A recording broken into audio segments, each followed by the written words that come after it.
2 minute തികച്ചില്ലാത്തൊരു ആഡിലാണ് സമൂഹ മാധ്യമങ്ങൾ മോഹൻലാൽ എന്ന നടന്റെ ശരിതെറ്റുകളുടെ ശസ്ത്രക്രിയയിലേക്ക് കടക്കുന്നത്. ആഭരണങ്ങളിൽ കൗതുകം തോന്നുന്ന ഒരു മനുഷ്യന്റെ ചുരുക്കം ചില നിമിഷങ്ങളെ സുന്ദരമായി പ്രസന്റ് ചെയ്ത ആ കുഞ്ഞു വീഡിയോ ആണ് ആരാധകരെ പോലും ഇരുചേരികളിലേക്ക് വകഞ്ഞു മാറ്റി നിർത്തുന്നത്. അയാളുടെ തിരഞ്ഞെടുപ്പുകളെ ചോദ്യം ചെയ്യിക്കുന്നത്. ഒരൊറ്റ ചിത്രം മതി മോഹൻലാലിന്റെ പരാജയങ്ങളെ മാറ്റി പറയിപ്പിക്കാൻ എന്ന പറച്ചിലിന് മറുവാക്യം കൂടെ ഉണ്ടാകുന്നു. ഒരൊറ്റ ചിരിമതി ആ നടന്റെ ആഴം തിട്ടപ്പെടുത്താനെന്ന്. 2025 മാറ്റത്തിന്റെ പുതുമയുടെ വഴി തിരഞ്ഞെടുക്കുന്ന Mohanlal, a Mohanlal that redefines himself.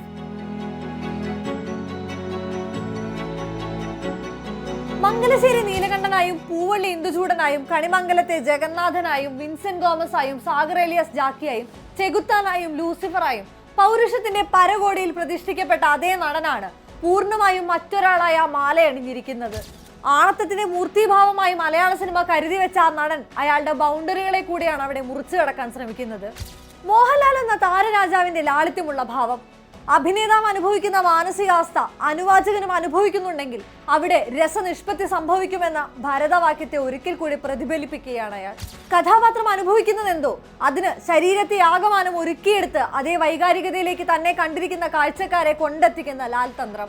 കമലതളത്തിലും വാനപ്രസ്ഥത്തിലും തന്മാത്രയിലും സദയത്തിലും അടക്കം അത്ഭുതം പോലെ മുന്നിൽ വന്നു നിന്ന മോഹൻലാലിന്റെ ഓർമ്മപ്പെടുത്തൽ കൂടെ ആ പരസ്യ ചിത്രത്തിന്റെ ഇഴകളിലുണ്ട്. മുഖത്തേക്ക് ഒഴുകുന്ന വിരലുകളുടെ വിറയലിലുണ്ട്. പ്രകാശ് വർമ്മ തന്റെ പുതിയ പരസ്യത്തിന്റെ ആദ്യ ഷോട്ട് തന്നെ ഒരുക്കിയിരിക്കുന്നത് ഒരു പഴയ അർദ്ധനാരീശ്വര സങ്കല്പത്തിന്റെ അബ്സ്ട്രാക്ട് അവതരണത്തിലാണ്.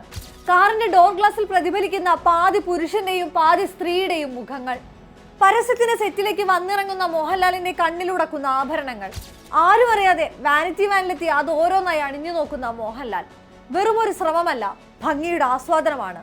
അഭിനയത്തിന്റെ ചക്രവാളങ്ങൾ അയാൾ ദൂരേക്ക് മാറ്റി പ്രതിഷ്ഠിക്കുകയാണ്. കൈകളിൽ വീണ്ടും വിടർന്ന മുദ്രകളും മുഖത്തെ ഭാവങ്ങളും അഭിനയ മികവിന്റെ ഉച്ചസ്ഥായിയിൽ അയാൾ തന്നെ സമ്മാനിച്ച പല കഥാപാത്രങ്ങളെ കൂടെ ഓർമ്മപ്പെടുത്തും. 2025 പ്രൗഢഗംഭീരമായ മോഹൻലാൽ കാലെടുത്ത് വെച്ചപ്പോൾ പോലും അവിടെ ആഘോഷമാക്കിയത് അയാളുടെ മാസ്കുലൈൻ കഥാപാത്രങ്ങളെയാണ്.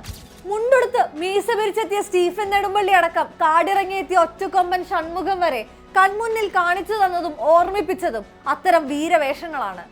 ലോക്കപ്പിനകത്ത് മുണ്ട് കറക്കിയിടിക്കുന്ന യൗവനത്തിലും തീക്ഷ്ണമായി തിണ്ണകൾ ചാടി പറയുന്ന ഷൺമുഖൻ അതിന്റെ ഏറ്റവും ഒടുവിലെ ഉദാഹരണമാണ്. അതേ ബെൻസും ജോർജ് സാറും വീണ്ടും ഒരു കൊമേഴ്ഷ്യൽ ഫ്രെയിമിലേക്ക് എത്തിയത് പ്രേക്ഷകരെ എളുപ്പം പിടിച്ചിരുത്തി. ലൈംഗിക ന്യൂനപക്ഷങ്ങളെ കോമാളിവൽക്കരിച്ചിരുന്ന ഒരു ഇൻഡസ്ട്രിയിൽ നിന്ന് അത്തരം മാസ്കുലിൻ കൺസെപ്റ്റുകൾക്ക് ക്ഷതമേൽപ്പിക്കുന്ന പരസ്യമുണ്ടാകുന്നത് മാറ്റം തന്നെ. അതിന്റെ നീറ്റലിൽ നിന്ന് തന്നെയാകണം താരരാജാവിന് നേരെ പോലും സൈബർ സ്പേസുകളിൽ നിന്നുണ്ടാകുന്ന അമ്പെയ്ത്തുകൾ. അതിന് പലപ്പോഴും ഉപയോഗിക്കപ്പെടുന്ന ആയുധവും ചെയ്തു വെച്ച സ്വന്തം കഥാപാത്രങ്ങൾ തന്നെ ഒരുക്കുന്നു എന്നത് ഒരു വിരോധാഭാസവും. കൺവെൻഷനുകൾ ബ്രേക്ക് ചെയ്യാൻ മടി കാണിക്കുന്ന ജ്വല്ലറി പരസ്യങ്ങൾക്കിടയിലേക്കാണ് പ്രകാശ് വർമ്മ മലയാള സിനിമയിലെ മൂല്യമേറിയ താരത്തെ അവതരിപ്പിച്ചത്. അതേസമയം മോഹൻലാൽ തന്നെ ഹോസ്റ്റായി എത്തിയ ബിഗ് ബോസ് എന്ന റിയാലിറ്റി ഷോയുടെ പരസ്യവും ശ്രദ്ധ നേടിയിരുന്നു.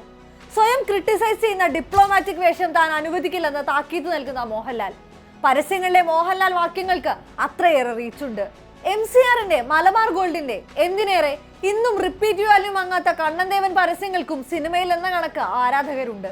പെണ്ണായാൽ പൊന്നു വേണമെന്ന് പാടിയ ജ്വല്ലറി പരസ്യത്തെ തിരുത്തി പാടിച്ച നാടാണിത്. പൂവായാൽ മണം വേണോ, പൂവാനായാൽ ഗണം വേണോ എന്ന് മറുചോദ്യം ഉയർത്തിയ കാലമാണ്. ഉയരങ്ങളിലേക്ക് പറക്കാൻ ഒരു ന്യൂ നോർമൽ ഒരുങ്ങുന്ന മണ്ണാണിത്. അവിടേക്കാണ്, മാറ്റത്തിന്റെ പുത്തൻ തിരകളിലേക്കാണ് മലയാളത്തിന്റെ മഹാനടൻ കൂടെ ഒഴുകിച്ചേരുന്നത്. ഒരു കുഞ്ഞു മൂക്കുത്തിയിലൂടെ ഫഹദും ഒരു മുഴുനീള സിനിമയിലൂടെ മമ്മൂട്ടിയും മാറ്റി എഴുതുന്ന ഫോർമുലകൾ.